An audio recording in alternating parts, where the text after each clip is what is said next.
my people will rise again. Oh, will rise.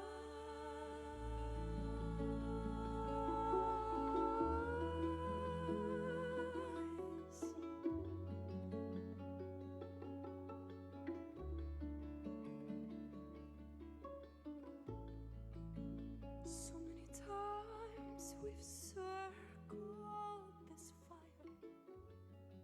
a prayer upon our lips.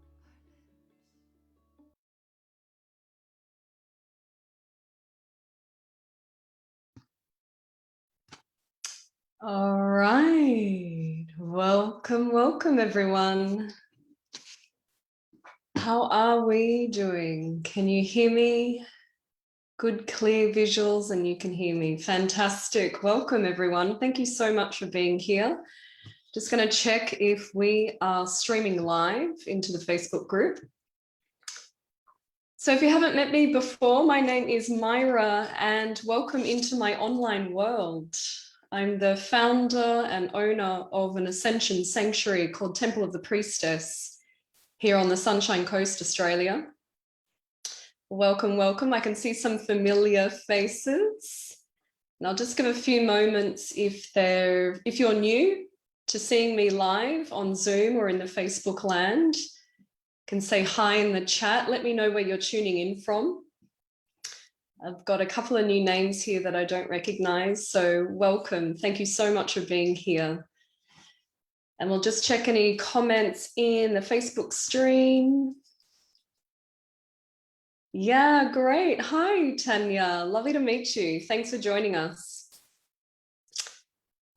So I run Temple of the Priestess. It's an ascension sanctuary, and it's here to anchor in the 5D grids for the new earth, right? And so we have dimensional breath work, channeled activations, live workshops, and a couple of online teachings as well. So this is kind of part of Temple of the Priestess brand and banner. So welcome. Thank you so much for being here.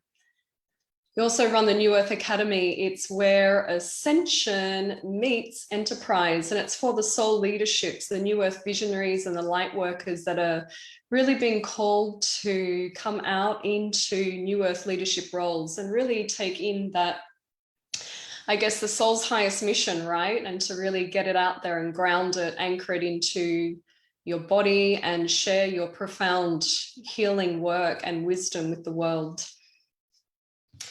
So tonight is called Women of Lemuria. So thank you for, I guess, receiving those words and being called into a session like this. Is there anyone who I haven't met before? Sandy, you've listened to me once before. Great. You're based in Brisbane, Violet. Lovely. Not too far away at all. So tonight's called Women of Lemuria and embracing our multi-dimensionality. So we're going into a class of that tonight. And so if you've got any remembrance around water, oceans, the mermaids, the mermen, you're being called by the whales and the dolphins at the moment. This is really speaking to your Lemurian Akash, and I'll go into the reasons why that is. Hi, Tanya from Yamundi. Lovely to meet you. All righty. So let's just take a moment and, ground our feet into the ground.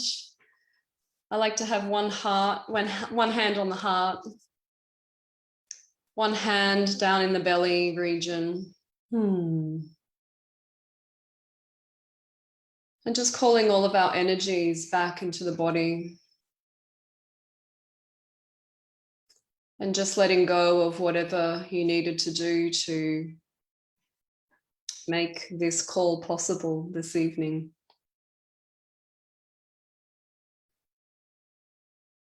And I like to do a couple of deep breaths and just let it all go out through the shoulders and the jaw.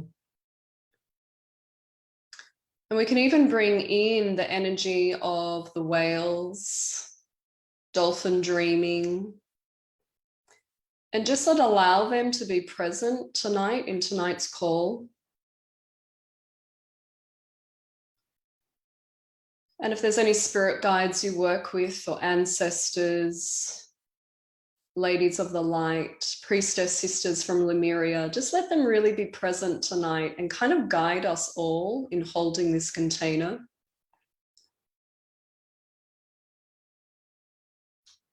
I do a lot of work with the ancient star families and kind of bringing their wisdom back. So if that kind of resonates with you, you can even call in some of the star families.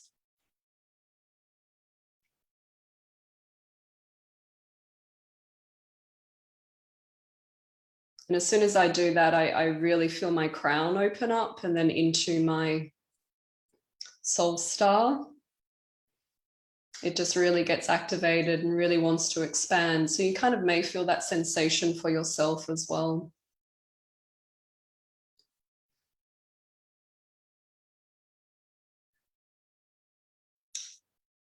And so just allow them all to be present, because tonight what we're actually talking about is incredibly ancient. And it hasn't been spoken about a lot planet for a really long time. So I have a lot of reverence around Lemuria, and you kind of may feel that in your own awakening.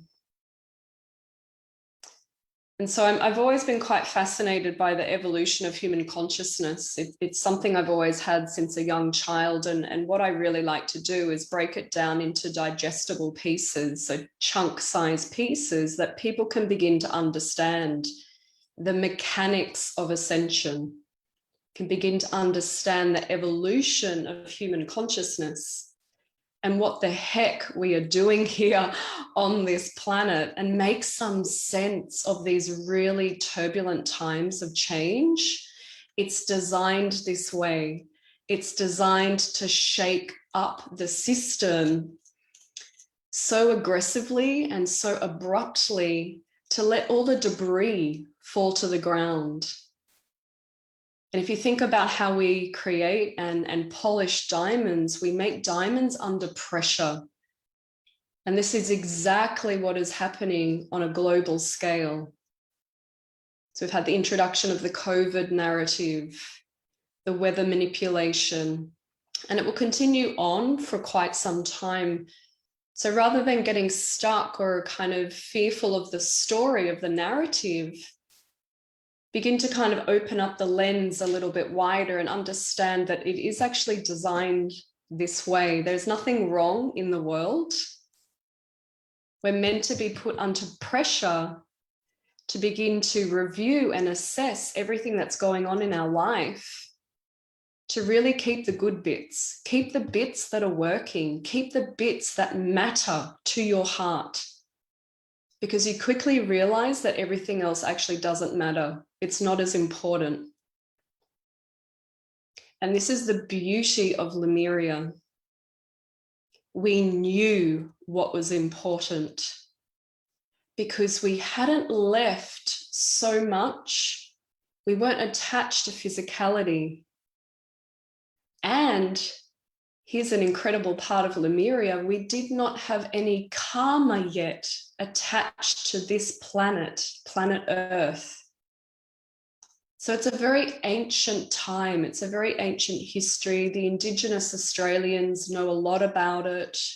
They have been keeping this wisdom under, I guess, safekeep for a very good reason.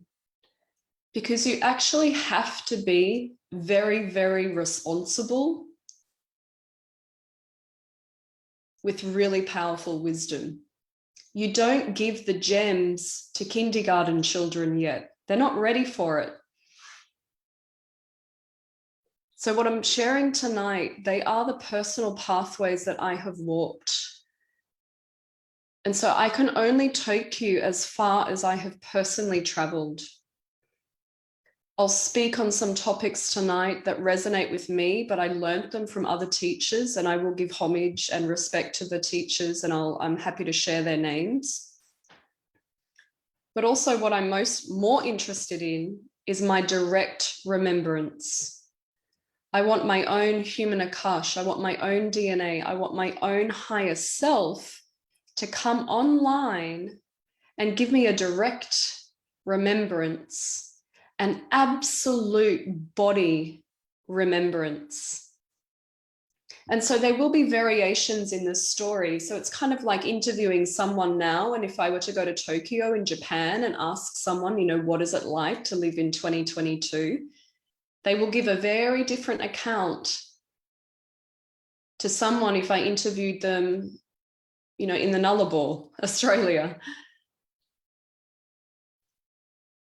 So please understand there'll be variations to people's remembrance. There'll be diversity. And that's important. There needs to be. But the best way I can sum up Lemuria this is like a very quick overview, is to remember or imagine what it was like when you were in your mother's womb for 9 months in the dark, surrounded by water, and you had all of your needs effortlessly met. That is what Lemuria is really like. Lemuria is a matriarchal system, a matriarchal society. And still to this day, the Indigenous of Australia still run a matriarchal system for their communities and for their tribes. You scratch a little bit under the surface and you realize that the men, the spokesmen of the Indigenous on the media, they actually had to seek the permission from the wise woman in the community to go and front up and be public on the media or an interview. So we're really going back into a very ancient part of our history, our humanity's history. So this is where the element of water comes in. So imagine you're the baby back in your mother's womb, surrounded by water. You haven't created much karma yet, have you? Because you haven't left and been driven, and you're not seeking yet. You haven't had the daylight hit your face yet. You haven't fully landed into your physical body yet. And this is very much the energetics of Lemuria. It's a liquid light texture. It's a liquid Palladian light atmosphere. So I'll go into a grander history of why the Palladians arrived to this planet. And if you're anything like me, I'm fascinated by larger and larger, grander and grander scales of time. I was an absolute nuisance in history class because I'm like, yeah, but what happened before that? And I'm like, yeah, that's a good story, but tell me, how did the Egyptians get there? And I'm like, well, that's a good story. What happened before that? And so I always had this search, this quest. I wanted to know the answers of the universe. I wanted to know how I could commune my divinity in with this physical expression of having this vehicle called Myra. And so I became fascinated by the evolution of human consciousness. Not only that, I want to know how God, you better make it practical, because I'm the one down here doing the work. How can I streamline it? How is it practical? How do I embody that in my body? How do I bring that teaching into modern times right now? And so there's a grander history at play. And look, some of this, what I'm sharing tonight, might blow your minds, and it's designed to, because, you know, what the education system, what the teachers, what the universities, what some textbooks across the planet, you must understand that they've been infiltrated. They've been infiltrated at a certain point to direct the course of humanity in a certain way. And it becomes very evident quite quickly the reason that there are no female priests around the world. There's no female priests in the Vatican City, in the Vatican Catholic Church. There's not many female Buddhist teachers. Where did all the priestesses go? Where did we go? Because in the time of Lemuria, in a matriarchal system, it was the women that were the spiritual teachers. And we knew it had to be that way. It was common knowledge. It wasn't a competition between men and women. The men knew, of course, you would go and seek out spiritual wisdom from a female. So in the time of Lemuria, it was all taught by female, by priestesses. And you don't need convincing. The men knew that if a woman could carry a child and give birth and be the container for the creative life force, for God, divinity, for the miracle called life, then you bow to her. That's some power. And so it was quite revered. So in a grander history of time, we're looking at the planet, and we're part of other star nation. I'm trying to think of a way to kind of ease into it, but I just have to jump into it, is where we have neighboring planets. They're neighboring, just as we have a neighbor that lives next door to this physical house. This planet has a neighbor, and our planet forms a community, just as a gathering of houses in a street would form a suburb and a community. So do planets in the parts of the galaxy. And so we have neighboring planets that take a fair bit of interest in planet Earth. And that's the constellation of the Pleiades. That's a 7-planet system, a 7-planet family that form the constellation called the Pleiades. We have the Sirians, A, B, and C. They have 3 planets. We have other neighbors, the Arcturians. And so this journey of ascension is the very playground for this whole universe and all the multiverses. The journey of ascension will continue to be the playground through all time and space.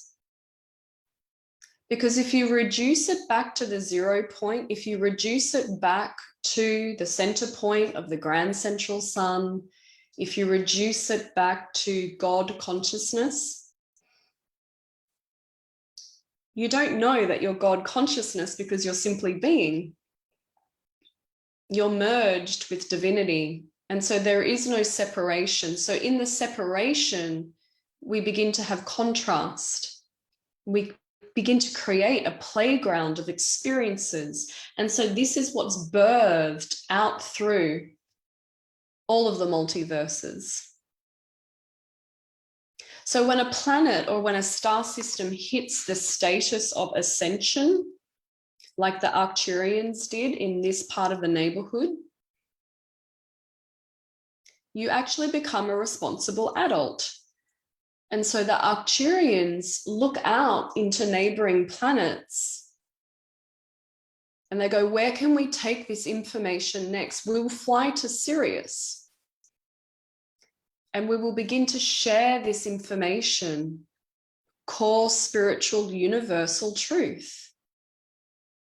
So the Arcturians hit ascension status. They go to the Sirians, merge and teach and make themselves known to the Sirians.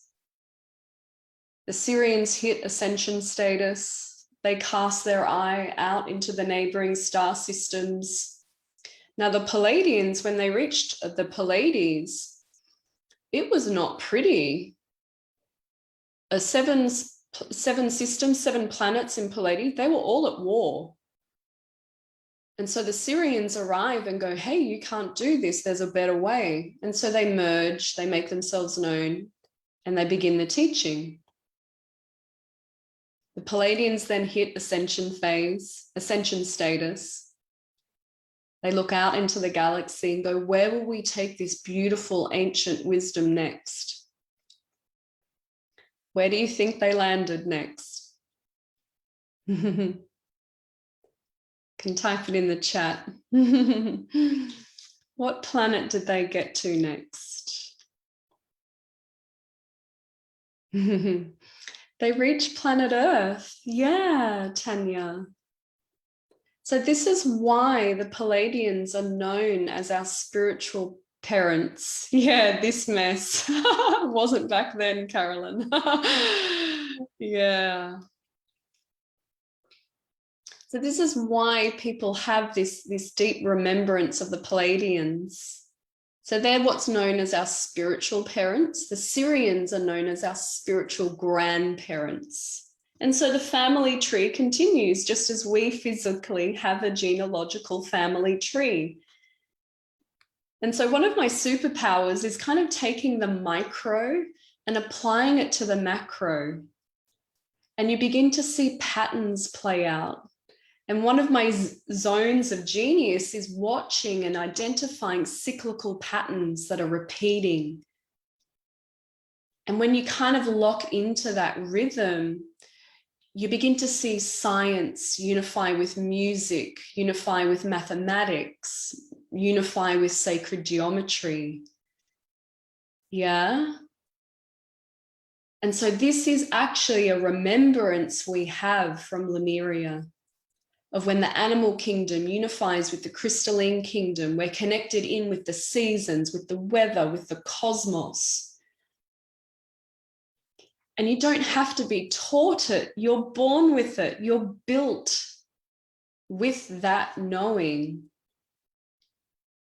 So the Palladians arrive to planet Earth.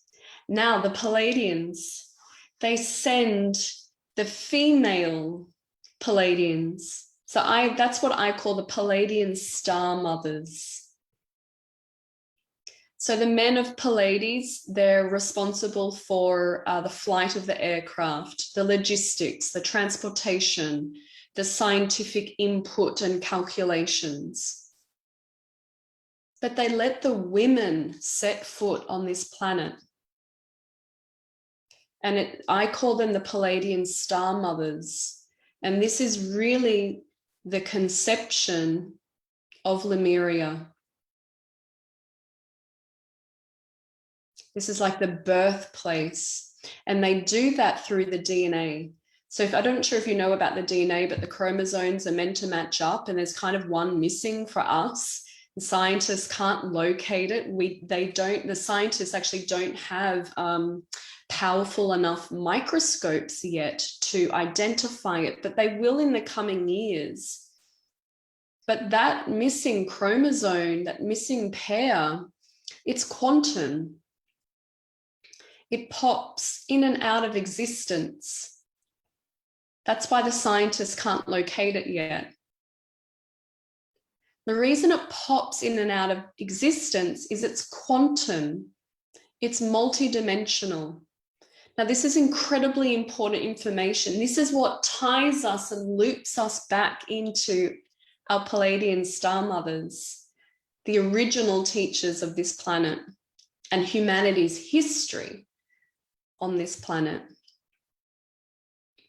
So the women come and they begin teaching. And they're very connected to water because they've just come off the Pallades, right? So this is where the world of water really begins to open up. And we're still so incredibly innocent, so incredibly pure. Now the whales and the dolphins are a gift. They're a gift from the Pallades to planet Earth, to our humanity. because they're actually incredibly multidimensional. Whales can actually bilocate. And I actually haven't heard many people say this, but you know, the whaling, and it's very, very emotional for many humans to watch the killing of the dolphins, the killing of the whales. This is because it triggers this remembrance. We have a deep wonder and fascination and love over the whales and the dolphins because they are actually the record keepers. They are the record keepers from the very conception of Lemuria, all through Lemuria, all through Atlantis, all through ancient Egypt, and on and on. They've recorded everything. The reason we need that is if we destroy the landmass of this planet, which would be our magnetic grids and would be our ley lines. And if we were to destroy humanity, even ourselves, this planet's history would still be recorded under the waters by the whales and the dolphins. And then so that other star systems could remember the history of this planet. So it's kind of like a safety mechanism that we have in order to record all the actual evolution and the healing and the ascension pathways that this humanity has taken. Now, you only have to look at, in Central Australia, the women, the Indigenous women, it's called the Anangu tribe. Anangu, I'll type that in the chat. Anangu tribe. They're based in Arnhem Land in Central Australia. And this is a particular group of women who have always drawn the Seven Sisters. And the Seven Sisters is referring to the Pleiades constellation. So it's very, very ancient, this information. You even have the Indigenous women painting the Seven Sisters over and over again. And you get talking to them when you meet them and they're like, yeah, they were here. They'll point to the painting and they're like, yeah, they were here. They were here. That's our teacher. That's the star people. You know, so they know it. They know this information. I think the Indigenous are totally waiting for us to wake up and show some responsibility to actually be the keepers of this information. So the whales and the dolphins were a gift from the Pleiades because of their multidimensional DNA, because of their ability to record this planet's history, not only the planet's history, but humanity's history on this planet. And also they have the, I'll just go back with the whaling. I've never heard someone say this, but I've got this remembrance of the whales actually have the ability to bilocate. So even when they get whaled or speared, even though you physically see the whale come up onto the whaling boats, it's again a bit of a safety mechanism they've got built into them, is that they have the ability to bilocate, so they can actually replicate quite quickly in another kind of dimensional frequency and then eventually come back into 3D. So I know people get really triggered and incredibly emotional around losing the whales, losing the dolphins. But I honestly do believe they also have the ability to bilocate. So rest assured, they will be okay. Yeah, I'm just going to look at my notes. Yeah.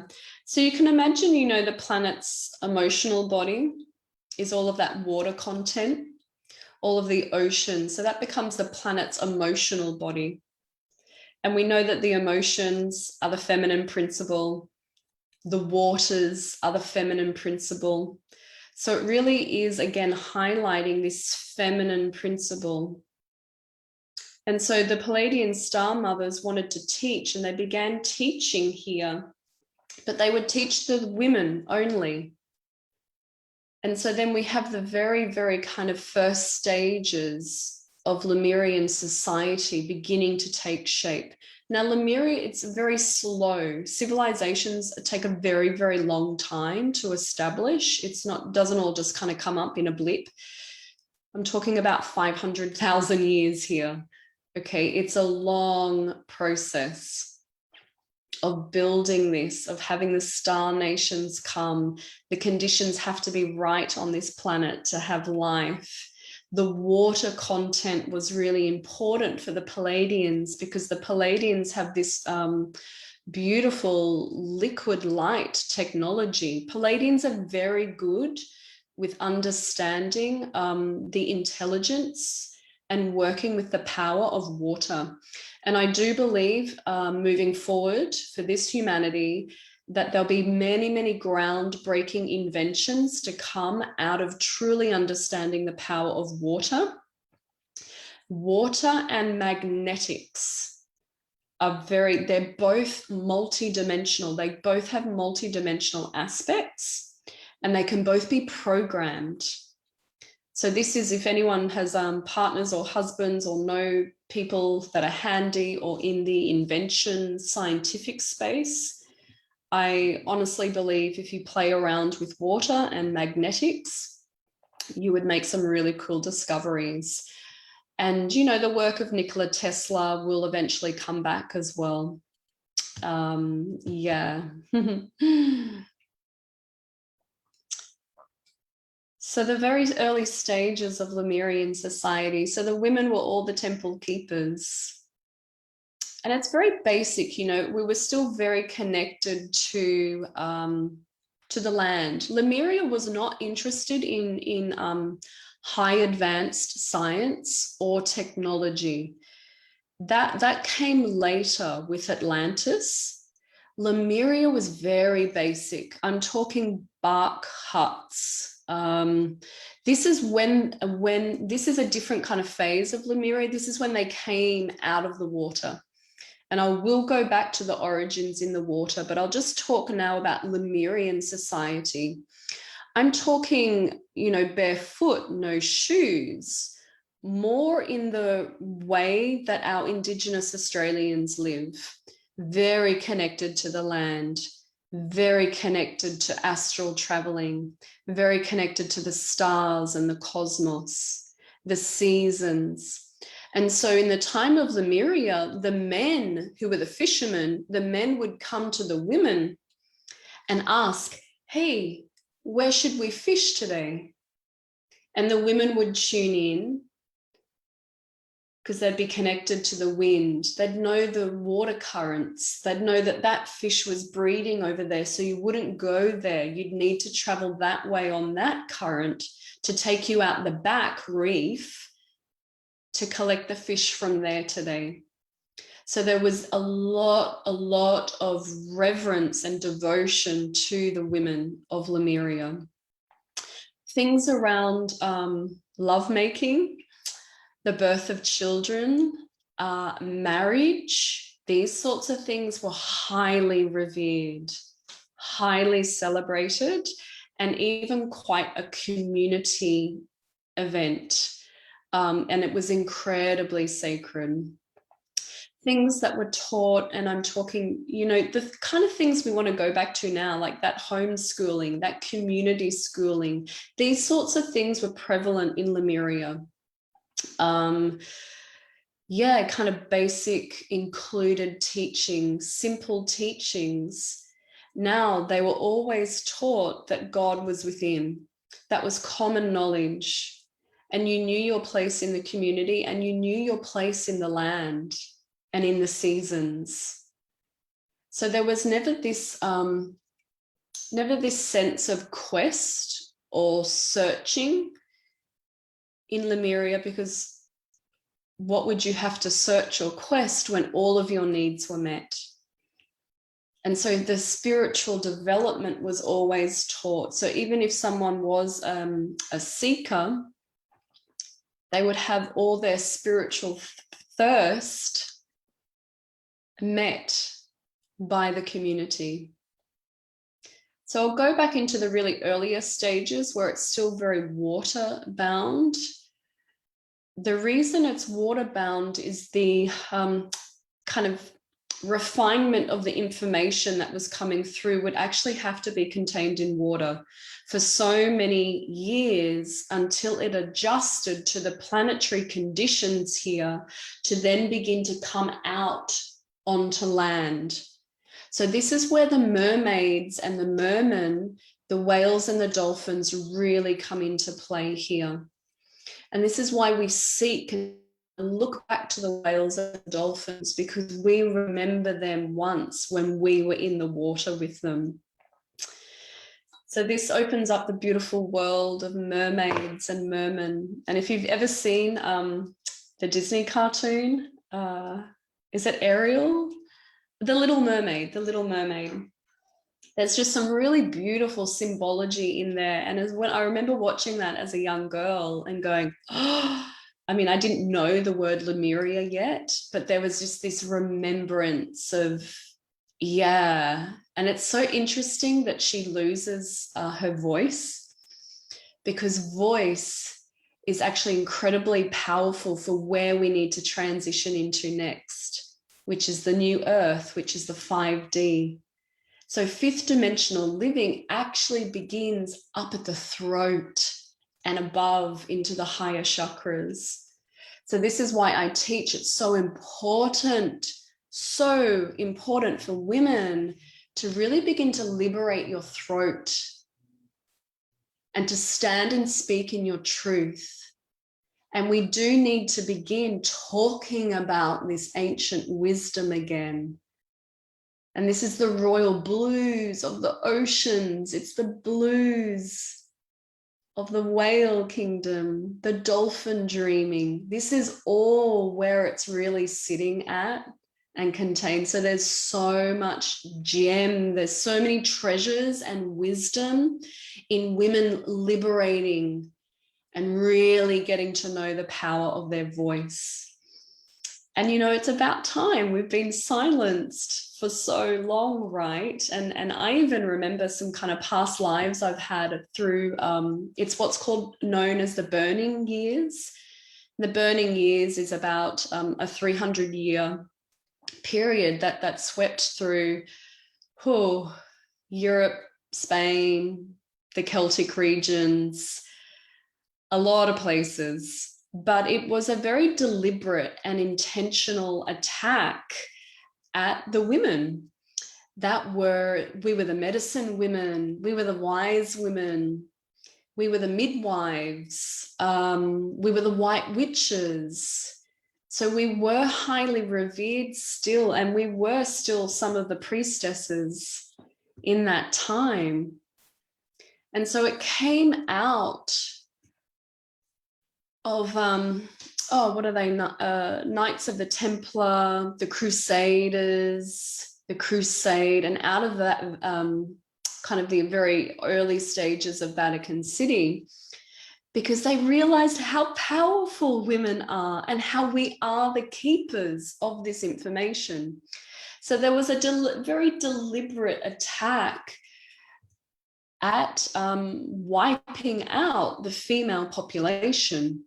And so women that are drawn to these esoteric subjects, people that are drawn to usually, higher truth, usually there's some point in their journey where they'll get triggered again by the trauma that they had to go through in those burning years. So these are the things like, you know, burning the witch at the stake, getting drowned because of the information and the power and the medicine that you have. I remember quite a grotesque one where I was held in a public square with the village people all kind of mocking and witnessing.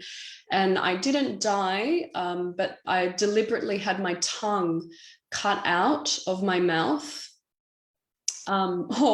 It's just awful. You know, I can just go there straight away. So I did live in that lifetime, but just these very deliberate attacks. And it is something we do have to overcome in this lifetime. And the faster you can just release the rage, the grief, the faster you can get it out of your body cell memory, the faster you can get it out of your DNA and kind of air it, just air that stuff out, because we've got to quickly accelerate past that, because we're needed now. We're needed now to liberate our throats, to stand and speak in our truth and actually return to the feminine path of power. Now, this is a power that is not taught much on this planet, because we've lost, first of all, we don't have mentors in this space. We don't have women to role model this off. But if you go back to Lemuria, you'll begin tapping into it. And so it's a very refined power. It's a very elegant power, but it's fierce. And it actually comes up and out through the throat. So going back into that real Lemurian wisdom is going to really give you a strong foundational block for moving forward. Not a block as in an obstacle, a strong foundation is what I mean. The reason we need the women of Lemuria to come back online and start speaking about this is because you have profound wisdom. We need your solutions. We need those methods back. And so this is kind of part of the calling again. Yeah. Beautiful things about the planet, the emotional body of the oceans, the whales and the dolphins. Again, they're very ancient record keepers gifted to us by the Pleiades. And yeah, some of our greatest teachers still are the whales and dolphins because of their ability to be multidimensional, because of their ability to unlock your throat and perhaps even your gift of light language, and also connection into your star systems. Whales and dolphins do that easily. Just spend some time with them. You don't even have to physically go and kind of be out on the waters with them. You can just meditate with a photo or an image of a whale and a dolphin. So this is kind of part of, really unlocking our soul's highest mission. So the women that are really called to this, and there's really great gems in the lifetime of the civilization of Atlantis. I've already done a masterclass on that. I can share it in the Facebook group to kind of recap that training. But they're very different civilizations. They have very different rhythms to them. Atlantis is more the high-tech genetic engineering, DNA manipulation, but really incredible, elaborate architecture, temples. And there was a whole system, an organizational system to Atlantis, the kind of journeying through the 11 great cities of Atlantis. Lemuria wasn't like that. Lemuria was still very much connected to the ground, the plants. Even though we still had that information, it carried over into Atlantis. We became more fascinated and interested in accelerating through external forces the ascension process in Atlantis. In Lemuria, we weren't interested about accelerating anything. We were just organically in amazement and in wonder of the beautiful intelligence of the whole divine system, because we were still very much one with it. So they have very different textures when you kind of do Akashic work and you go back into this wisdom. So very feminine Lemuria. Imagine that beautiful child still in the womb of its mother, not tainted by anything yet, not seeking anything, just having all of its needs effortlessly met. That just sums up Lemuria. Beautiful temples, still very connected to the cosmos, and still a lot of interaction, okay, from the Palladian star mothers, very present on the planet. The Palladian star mothers are what gave us the information to say how best to set up society, what are the best principles for sharing, for collaboration, for forgiveness, for working in harmony with the seasons. What are some other beautiful things I can tell you?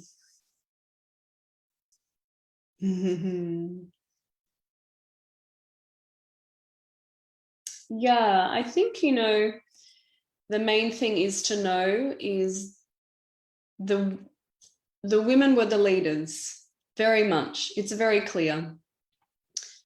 And please know that you have that in your Akashic remembrance.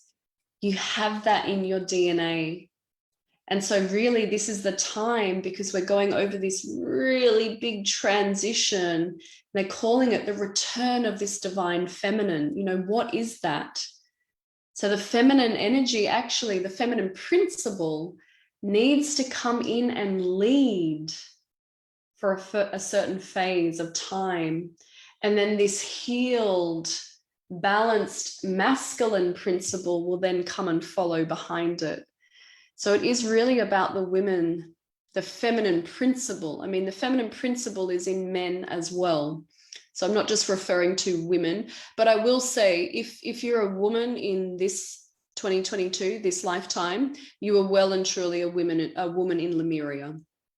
The match there is absolutely 100%, because there's certain, you have to be in the feminine body again to understand those nuances, to understand the little energetic shifts that occur. And so you need to go and have a menstrual cycle to get connected to the lunar cycle again. So if you're wondering what gender you were in Lemuria and you're sitting in a female body now, you 100% you were in the female body in Lemuria. Have I got any questions up at this point here? I can just pause for a moment.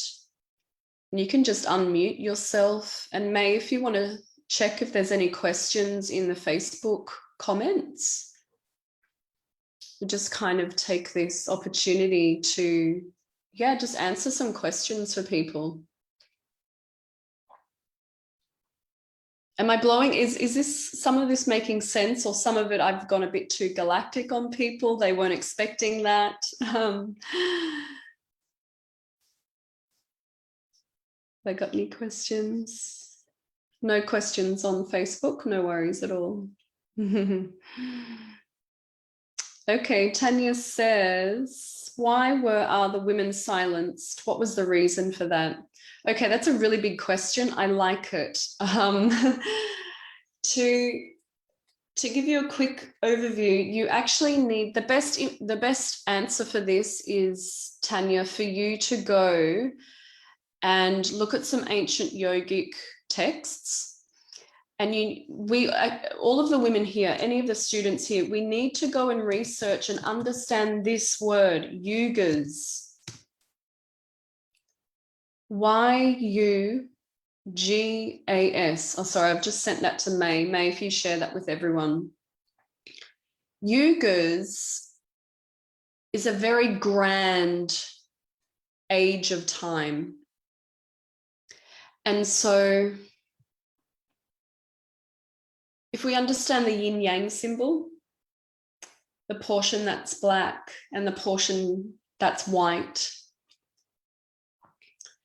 what we need to do is, so when we see these sacred geometries and we see it as a flat symbol on paper, we need to take it off the paper and we need to make it three-dimensional. So when we look at the yin yang symbol, it actually becomes a globe, and it's a moving globe. The water of the black is flowing into the white, and the water of the white is flowing into the black. So nothing is static. Yeah, nothing is static. I see your question, Carolyn. I'll get to you next. So everything is moving. Everything. So there are grander cycles of time which are called yugas. It's a Sanskrit word. And this is where the phrase comes from in this New Age movement, spiritual movement, whatever you want to call it. This is where the term, the golden age, comes from. It comes from the ancient yogic teachings of the yugas. So the yugas capture a very, very grand scale of time out of the center point of the grand central sun. So we have the Gregorian calendar that came out of Vatican City. That's like this, watching the solar cycle, 365 days of the year. I don't like to use that calendar too much. Then we have the Mayan and Aztec calendar, which is the 13-month lunar cycle. The Mayan calendar attributes its characteristics to the solar, the sun energy, as well as the lunar energy. Now, the Mayan calendar goes for 26,000 years. So we've got a Gregorian calendar here that goes for 365 days. We have a Mayan calendar that goes for 26,000 years. And then we have an ancient yogic calendar called the Yugas, which goes for a very, very, very, very long time, way more. I want to say 144,000 years, but that is incorrect. It goes much larger than that. And so Tanya, was it Tanya who asked that question? Yeah, so Tanya, there's an expression, a cyclical pattern to this whole universe of going down an ascension phase to create the desire, to create the quest to improve conditions, to look for better ways, to remember that divinity is within. So the reason they attacked and silenced all the women, it was part of a grander play. You can't just say, oh, it was the Vatican's fault. It was kind of the atmospheric conditions for this part of the galaxy, because every planet has had to go through this mess. Every planet has had to go through war. Every planet has had to go through the expression of finding the balance between the feminine and the masculine principle. This is a pattern that will continue its life through all of the multiverses. And the reason we do that is to keep refining the process, keep refining the process. When you refine the process, you ascend, you get a higher teaching. So look to the yugas and it will tell you, it will provide the atmospheric conditions for that play to take shape on this stage of life. So there was a reason. And so I guess more on a human reason was that they were fearful of us. We were too powerful. Now, this is something you must understand about the feminine power. Because it hasn't been prevalent on this planet and in this humanity's remembrance for so long, it will be highly attractive at first. It will be highly attractive. And if the masculine principle is not balanced, they will want to manipulate or have an agenda around the feminine power.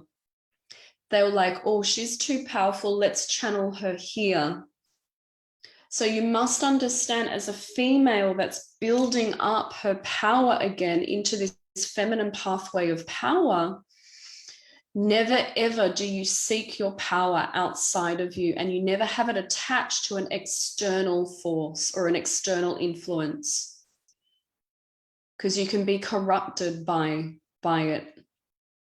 We must find that power within, and that power is built upon knowing that we are connected, knowing that we are divine, knowing that we are connected to the weather, the planets, the seasons, the animal kingdom, knowing that we are telepathic, knowing that we actually can have the ability for spontaneous healing. So I hope that answers some of your question, Tanya. There's kind of two ways to answer that question, just at the basic human level or understanding of the yugas and this larger, grander scale of time. And it's like the cosmic play. It's the cosmic play that plays out across all planets. that we all must go through this process of having dark years. So they call it the Iron Age. The Kali Yuga is the destruction. That's the one we're leaving out, Kali Yuga. That's the destruction. That's where man gets addicted to money and he puts money over family and love. It's war, it's disease, it's famine. It's like all hell breaks loose. That's kind of what we've been in for quite some time on this planet. And then it begins to trickle in. It's not a definite cut, but this golden age begins to trickle in. So the golden age in Sanskrit, it's called the Satya Yuga, Satya Yuga, Satya Yuga. This is the golden age. This is where we're moving into. And it needs to be led by the feminine principle, okay? It's really important. Eventually we'll balance it, but the feminine principle needs to lead. Carolyn's question, do you think that this growing number of transgender people currently is to do? Yeah, it is. So the answer, yeah, everyone can kind of read that question in the chat, I think. But for the Facebook viewers, do you think that this growing number of transgender people currently is to do with the ascension process? Partly it is. There's simply more people on the planet. And so we've always actually had, I really like this question because I have really important information to share around this. And it will actually ease a lot of the burden and the pain for those that are gay or lesbian or transgender, because there's actually an ascension esoteric reason that this needs to happen on the planet. So simply there's more people on the planet, so the numbers go up. The media are reporting on it, so it's more visible at the moment. So it just comes into our consciousness now. But it's around 10% of always the global population will be transgender, gay, or lesbian. The reason that is, and it's a beautiful reason, it's very, very beautifully, intelligently designed. So please share this with any of your gay friends or transgender friends, is literally the beauty and the care of the physical body. So if you think of past lives that you've had, you've had a long back-to-back, many, many lifetimes in the female body, it's actually a really big call to abruptly end that in your Akashic records and then to start your immediate lifetime, the one after, in a male body. So the beautiful design of the universe goes, that's way too abrupt. We're going to ease her out of the female body and get her more acquainted over lifetimes into the masculine body. So it's actually out of love and out of care and respect to the human body of the differences. And so a female lifetime after lifetime after lifetime might become a lesbian for a while in some of her lives. And she might take the more masculine role in that to begin getting acquainted with how she wants to hold her body, how she wants to sit in a chair is more open, more masculine. She begins dressing differently. And this is just a beautiful invitation and practice. It's like a rehearsal. She's getting more acquainted with what it means when she makes a stronger transition or the more obvious transition into the masculine body. It's a great question, Carolyn, and please share this information. There's nothing wrong with this, and we really must ease the pain and burden of people with the emotional and mental kind of upheaval and anxiety around it. It's actually a beautiful design of how humanity shifts out of one gender into the next, and they'll do it gracefully, they'll do it steadily and with respect over those lifetimes. Simone asks a question. My fear around water, could this be related to Lemuria? When you mentioned the drowning, it was quite a strong emotional feeling for me. Yeah, yep. So let's talk about, the drowning and the water and the destruction of water. So this can play into Lemuria and it plays into Atlantis as well. So I don't know which one it is for you yet, Simone. We can do some work around that later. So the fall of Lemuria was very gradual. There was nothing really going on that was destructive. What it was just simply a shifting of tectonic plates, the region and the main island of Hawaii, and around that region, I think, the main volcano or island of Hawaii, it's actually one of the tallest, largest mountains on the planet. It's just that 90% of it is underwater. So if you can imagine, in Lemuria, that whole main island of Hawaii was actually all above water. So the sinking and the breakdown of Lemuria was a slow process. It happened over many, many years. And because the women were so connected to the seasons, to the currents, to the weather, to the stars, they could feel the shift. They knew that it was coming. And so some of the women went up higher and higher up the mountain of what's now the main island of Hawaii. Because we were all seafarers and very connected to the water, we were all very good with canoe travel, reading the currents and getting around the whole globe through the water current systems. So some of the Lemurians left, and so they went into the places of what's kind of now known as New Caledonia, Vanuatu, out like the ones that are now the Maori people in New Zealand. They came out of Lemuria, and the Maori too are all very good seafarers. And you can see the remnants of Lemuria. They have the conch shell, they still blow that for ceremony.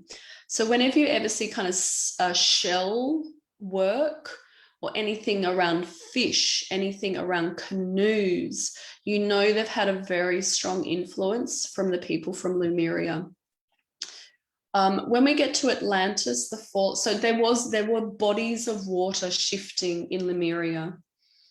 Exactly, yeah, more islands, Sandy, that's right. Yeah, multiple islands, because when we started to grow our communities and grow our societies, we would go off into other islands as well, simply because of different food sources, different weather patterns, and the sense to begin to explore and kind of get to other islands.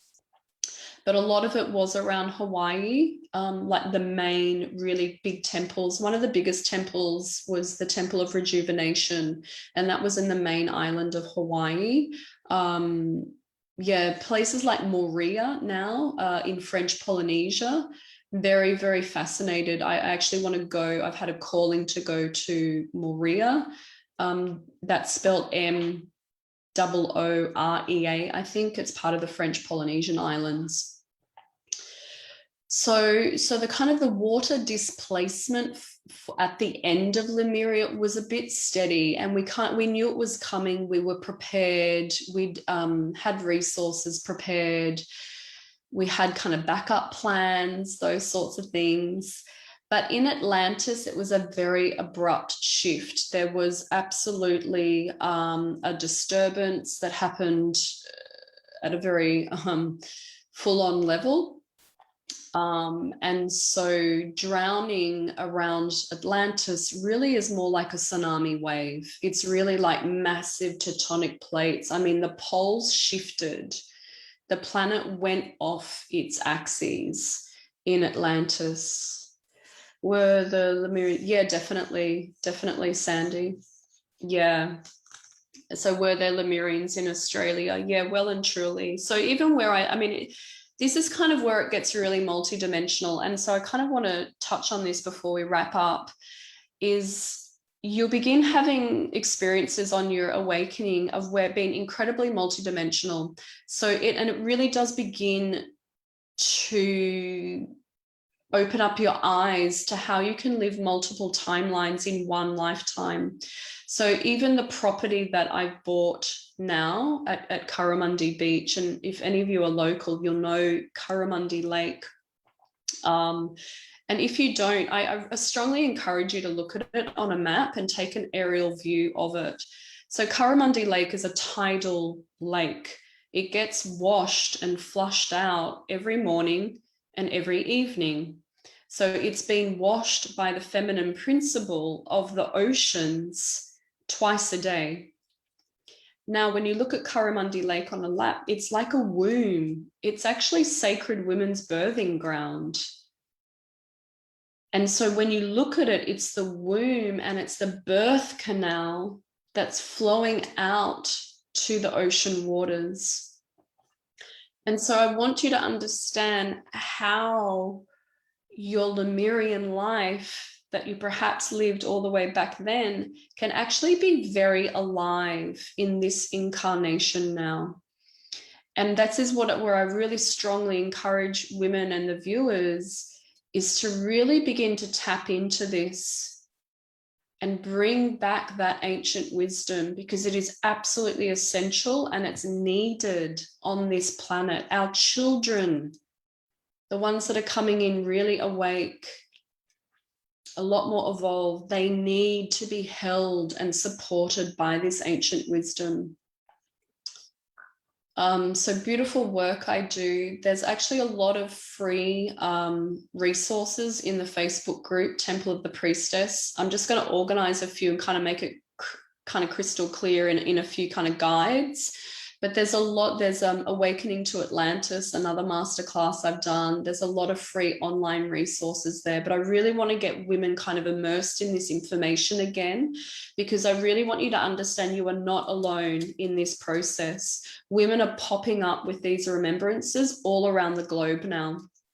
And it's so important that we gather together and go, oh my God, I'm not crazy.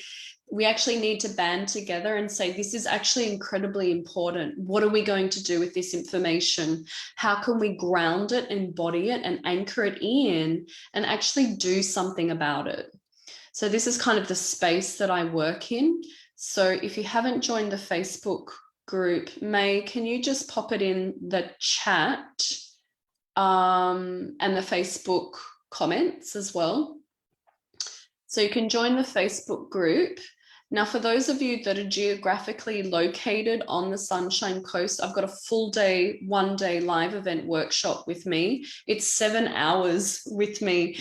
We do breath work. We actually go into the Akash and the DNA, and we get that fired up and online again. And you'll have this beautiful experience of knowing that you're in your body, but multiple timelines are now stacked on top of one another. And you can kind of sift through and pull out the magnificent aspects. So a lot of people, I'm guilty of it myself. When I first went into past life regression work, it was just, so much trauma. There was so much grief. And it is that needs to get out of the way first.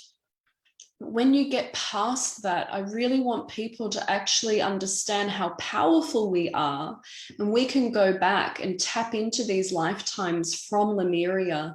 And I want all the magnificence.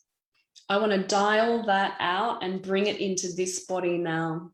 So this is what this workshop is about. It's called Priestess Arise. It's on Saturday, the 10th of September. And it's 7 hours with me and my husband. My husband does this work. He's an incredible channel, a full body channel. And we do breath work to activate and get that DNA really flushing out, get that body cell memory, getting rid of the debris. And so I call this process coming online. Your DNA, your higher self, your Akashic records. These are the beautiful mechanics. This is the software that we can use to really begin to program our reality. And so this is the real internet. In what we're using on the laptops and Facebook, that's the outer net. There's a far more superior system, and it's actually the computer within, which is our DNA, our Akashic records, our innate intelligence that wants to live through the body. So the best thing we can do, all of those kind of beautiful abilities, they come online, but we must relax. They come online and become available when we relax, when we take a breath, when we drop the busyness. And this is the manic nature. It's designed that way. The forces, the dark forces are like, keep up with the Joneses, be busy, work 3 jobs to now pay your mortgage, or like just to buy petrol. It's just insane. But this is the psychoses. This is actually the mental illness on the planet. And if we could just find a moment each day just to pause, just to relax, and really just come back to our breath, relax our nervous system, all beautiful things can open up and become available for you. And you don't need anything else. Honestly, you can ascend with a cup of water and your intention. It's so true. Thanks, Deb. Lovely to have you here. So if any women in this group or watching from the Facebook Live, I have this beautiful program called Alchemy of Ascension. And if you're devoted to your spiritual practice, this is an incredible package where we get you really fired up with the ascension process. I get you back into your Akashic records. I go through all of Atlantis and Lemuria. It's 3 months with me. And it doesn't only just work on the ascension and the energetics, it works also in the business. So if any women are here and you want to step into soul leadership and you want to know how you actually craft a business around this, how you make money from sharing your beautiful wisdom and your transformational work, then the best thing you can do is just book a discovery call with me. I'm very generous of my time. The link's just there. Book a discovery call. And actually, I give you a mini reading on that of your soul's highest mission. And so these are the crystalline frequencies that really want to come through this incarnation now. That's what most wants to be expressed on your beautiful, beautiful pathway here. So if there are any further questions, I'll just hang around for a minute or two and just see if there's any other questions. If not, just put the discovery call in.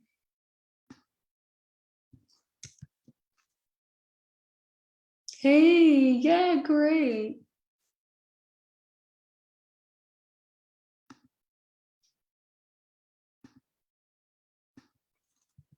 Yeah, thanks, Carolyn. See you soon. Thanks for joining us. Yeah, Sandy. I hope you've learned something. Hope you've learned something new. Thanks, everyone. If there's no other questions, we can wrap it up there. But thank you so much for joining me. Thank you for your time. If you're located on the Sunshine Coast, please come in and visit the temple space. We've got monthly gatherings, live events, mentorship programs. But yeah, I'm definitely on a mission to bring back the women of Lemuria and the women of Atlantis. We need to gather again in the temples and do our temple work again, which is sharing this beautiful information with humanity again. Lovely. Well, if there's no further questions, I wish, yeah, thanks, Tash. Good night. Thank you, everyone. And have a beautiful evening and a beautiful Friday coming in. Yeah, great, Alan. You can catch the replay, no problem. We'll email it out to everyone in the next day or two that registered. Okay, namaste, sisters. Thank you so much for joining me.